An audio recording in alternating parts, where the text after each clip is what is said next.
Na antiga cidade de Jericó, conhecida por suas palmeiras e muralhas derrubadas tempos atrás, havia um homem chamado Eliseu, o profeta de Deus. Certo dia, ele se dirigiu a uma fonte da cidade, acompanhado pelos discípulos dos profetas. Era tempo de mudança, de esperança, pois Eliseu tinha ouvido falar que os filhos dos profetas queriam construir um novo local junto ao rio Jordão, onde poderiam habitar e crescer juntos no serviço ao Senhor. Foi durante essa jornada que ocorre a história do episódio conhecido como o milagre do jorro de água no deserto em 2 Reis 3. 3 reis, Jorão de Israel, Josafá de Judá e o rei de Edom, haviam se unido para enfrentar o rei rebelde de Moabe. No entanto, durante sua marcha pelo deserto, faltou-lhes água para os soldados e os animais. Era uma situação crítica. O sol queimava fundo, a poeira se erguia dos passos dos exércitos e o desespero se insinuava nos corações dos reis. Será que o Senhor trouxe estes 3 reis ao deserto para entregá-los nas mãos de Moabe? Perguntou Jorão em tom de angústia. Josafá, com mais fé, respondeu: não há aqui algum profeta do Senhor, por meio de quem possamos consultar o Senhor? E um servo falou: sim, Eliseu, filho de Safate, está aqui. Ele servia a Elias. Os 3 reis foram então ao encontro de Eliseu. Ao vê-los, o profeta não escondeu sua desaprovação, especialmente a Jorão, rei de Israel. Se não fosse por respeito a Josafá, rei de Judá, disse Eliseu com firmeza, eu nem olharia para ti. Mas Eliseu era homem de Deus, e seu coração estava pronto para ouvir a voz do Altíssimo. Pediu então algo inusitado: trazei-me um arpista. E enquanto o músico tocava, a mão do Senhor veio sobre ele com poder. Então Eliseu fez uma proclamação que desafiava a lógica humana. Assim diz o Senhor: cavem muitas valas neste vale. Pois assim diz o Senhor: vocês não verão vento nem chuva, mas ainda assim este vale se encherá de água, e terão o suficiente para vocês, seus exércitos e seus animais. Isso é fácil para o Senhor.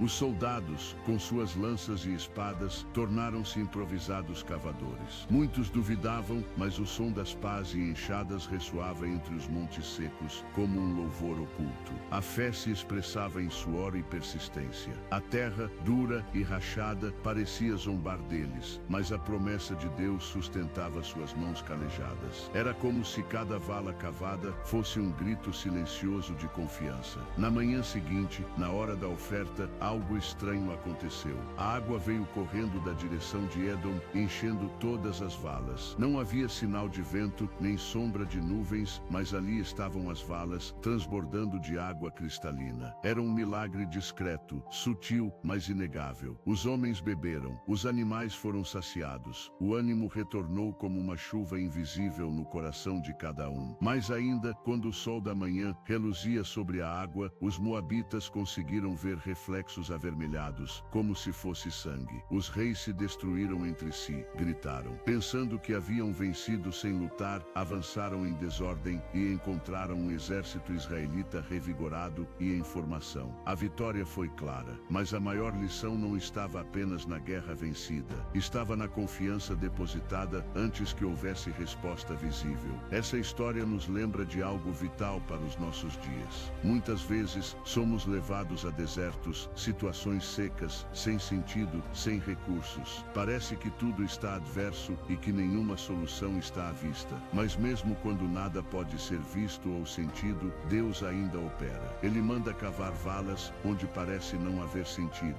apenas para enchê-las de provisão no tempo exato. Há momentos na vida em que nossa única tarefa será cavar. Cavar com fé, mesmo sem entender. Cavar com mãos trêmulas, com orações sussurradas, com esperança posta numa promessa divina. E quando menos esperarmos, a água de Deus virá, pura, viva e suficiente, mesmo sem sinal algum prévio. Porque para Deus, como disse Eliseu, isso é coisa fácil. O nosso papel é confiar. Então ainda hoje, se te encontrares num deserto sem água, lembre-se desta história e ouça a voz que sussurra: cave valas. A resposta virá. A provisão de Deus está a caminho.